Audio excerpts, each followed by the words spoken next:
So, Lux, the second serial, or second episode of Doctor Who's 15th series, or season 2. What do I think about it? Well, this for me was one of the episodes I was actually really looking forward to come the latest series of Doctor Who, and it had some stuff I really liked in it, and some stuff that I'll admit I wasn't so keen on. But what's there and what's good? Okay. So following on from the end of the episode The Robot Revolution, the Doctor, played by Ncuti Gatwa, is trying to get Belinda Chandra, played by Varada Sethu, home. However, he finds that he can't get to May 2025, so in order to kind of give them a bit more of a shooting point, a bit more of an advantage, he eventually ends up taking her to Miami in the year 1952. Now, I do like that the Doctor and his companion go to America, and I do like that it's a little bit of a different location. I mean, we've had Doctor Who go to America before, with him making several trips to the likes of New York, and also to Washington, D.C. and Florida. So it's nice to have a change in scenery in 1952. One of the things I really like at the start of this episode, although admittedly it's a bit of a repeat, is kind of the wardrobe situation.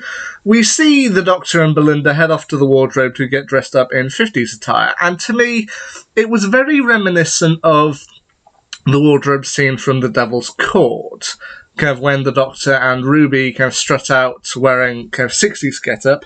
This time it's the Doctor and Belinda wearing 50s get-up. I don't know, I kind of like it.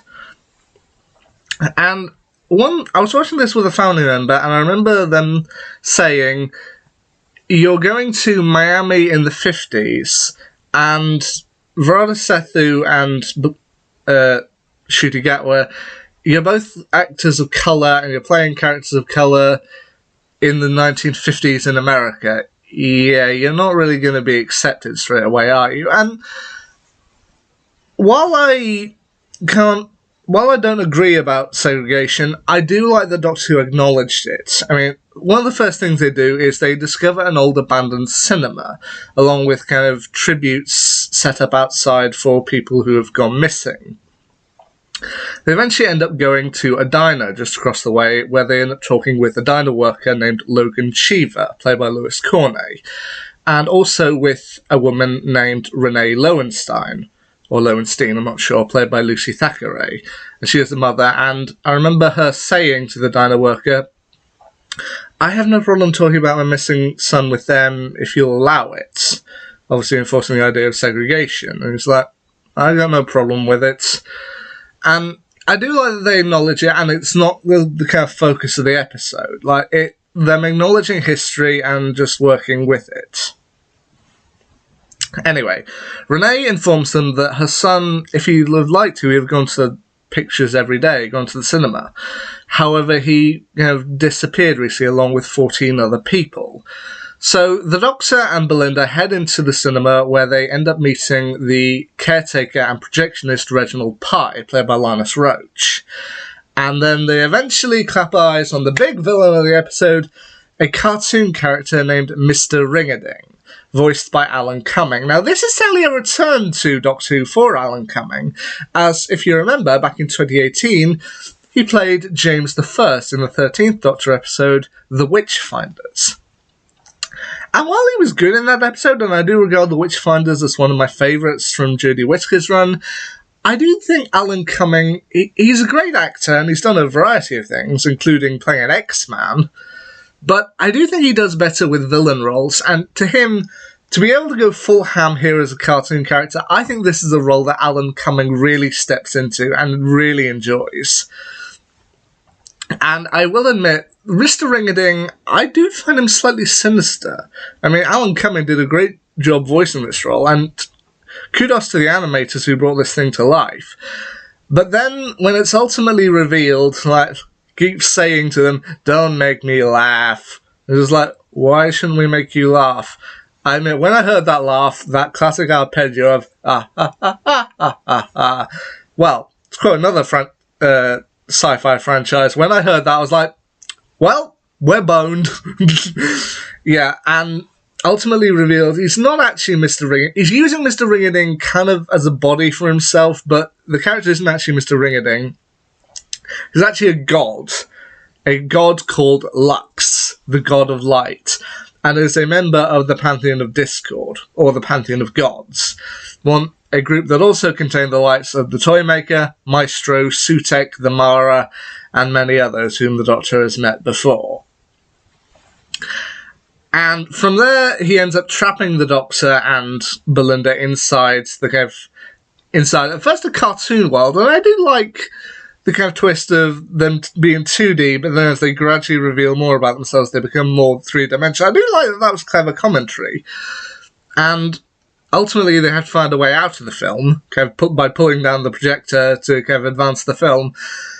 But then we come to one part of the episode that is going to split fans, and I'll admit, I'm maybe on the side of... I'm okay with Doctor Who being meta and breaking the fourth wall every now and again, but for me, this was maybe a little bit too meta? I'm not sure. It felt a little bit weird to me, but anyway, to explain what happens, they end up pulling the film so far they eventually run out, and they end up literally breaking the fourth wall, stepping out of a TV and meeting 3 Doctor Who fans. Hassan, played by Samir Arayan, Lizzie, played by Bronte Barb, and Robin, played by Steph Lacey. Some may do like the commentary on this. I personally felt it was a bit weird and a bit meta. I didn't have a problem with the fans themselves. I mean, hey, I'd probably fit into one of the brackets of these fans. But to me, it felt possibly a step too far. Not a terribly big step, like, not you're drowning yourself in the pool. Just, to me, you put your foot in and it's either a little bit too hot or a little bit too cold. At least that's just what I thought. But I do like how they kind of have the commentary, the Doctor is in a fictional TV show, and then the fans ultimately reveal that they're fictional in this scenario, that the Doctor has to go back and ultimately defeat them. I do like how they give him the answers. But then they still have to work things out. Now, one other small area that I did have a little bit of a problem with, and you may disagree with me on this, is that when the Doctor and Belinda ultimately escape the film screen, the Doctor ends up getting a little injured with a burn, and he heals himself using a bit of regeneration energy, or in this case, bi-generation energy. So that when he last bi-generated, he was left a little bit extra as a gift, and he used it here to heal himself. I remember watching this bit and thinking, okay, we'll give you a pass on this one.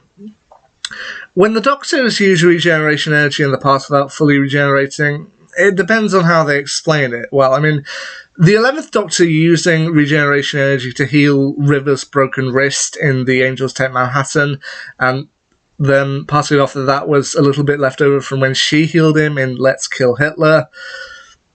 That we can just about accept. The 12th Doctor using God knows how much regeneration energy to heal Davros and being tricked. Him kind of explained that it might mean I lose a toe or a hand or something later on down the line. Alright. Here, I'm prepared to let it pass for now. I just don't want it to become kind of a regular thing. Just him using regeneration. I mean, I know they did explain it in things like the Timeless Child reveal, but I'd rather it didn't become a recurring thing. But when Mr. Ring-a-Ding ultimately tries to use film reels, kind of like snakes, to bind the Doctor to kind of steal his regeneration, I thought that was a legitimately tense scene. And when Mr. Ring-a-Ding starts to become 3D, I felt that was legitimately terrifying. And I did like how Belinda kind of reacts to it, running to kind of empty the film cans so she can set them on fire. I did like that, but I also did like how Reginald, Linus Roach, came back to kind of finish the job for her. They framed it earlier in the episode that the reason why he was working with Mr. Ring-a-Ding was that Mr. Ring-a-Ding was able to give him what he wanted, which was to see his wife again, who was tragically killed in a car accident. So you do understand why Reginald did this, and I did like his ultimate sacrifice towards the end, kind of setting the rooms on fire in order to kind of blow a hole in the wall. And the ultimate resolution of how they defeat Mr. Ring-a-Ding, I've seen some people who are disappointed with this, but I honestly didn't mind it. With them blowing a hole in the wall, allowing the sunlight to swarm in, Mr. Ring-a-Ding kind of begins to absorb sunlight, and then he ultimately becomes kind of more than sunlight, becoming light itself, And I do like the Doctor's explanation of it, of when Belinda asks him, well, isn't he made of light? Isn't that what you're giving him? It's like, you're 60% water, you can still drown. To me, that also harked back to me to the 2006 episode Tooth and Claw, like when David Tennant's 10th Doctor and Billie Piper's Rose Tyler defeated the werewolf.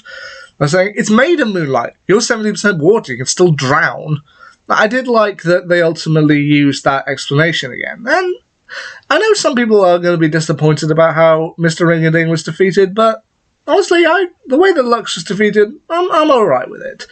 They did also reference a particularly famous film star of the 1950s in this particular episode, Rock Hudson, outside. I do like Belinda talking about how he ultimately died and how she feels sorry for him, how they could have done more, but it's a nice thing to note. Anyway, ultimately, Mr. Ring-a-Ding, or Lux, is defeated.